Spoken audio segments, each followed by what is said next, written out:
Back to the top story, and that's Marco Rubio emerging from talks with Ukraine in Geneva, feeling pretty optimistic about things. We've re-established contact with Annalise Nielsen now. Annalise, Secretary Rubio says it's the most progress that they've made in 10 months.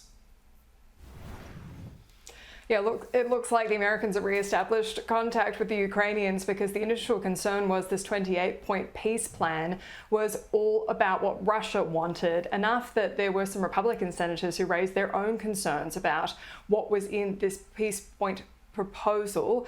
Rubio in Geneva has been in talks with his Ukrainian counterparts about coming forward with some better options, and they've come out very optimistic that they can move forward on this peace plan.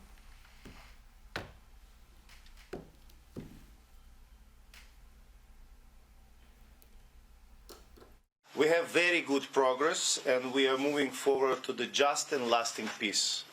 Ukrainian people deserve and want this peace more than anyone in this planet. We thank our big friends, United States, and personal President Trump. But I think the report today is that I think today was worthwhile. It was very, very. It is probably the most productive day we have had on this issue, maybe in the entirety of our engagement, but certainly in a very long time.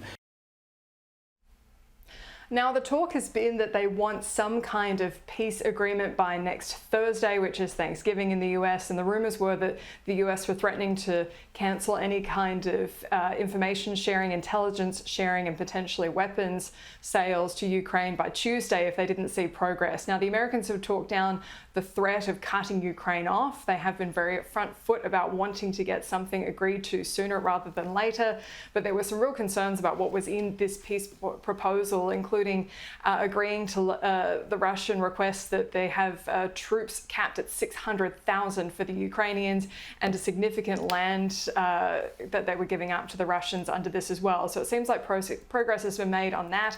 Donald Trump has been on Truth Social again today. He seems quite frustrated with a lot of the reporting around these negotiations. He said again, Ukraine leadership has expressed zero gratitude for our efforts, and Europe continues to buy oil from Russia. I inherited a war that should have never happened, a war that is a loser for everyone, especially the millions of people that have needlessly died.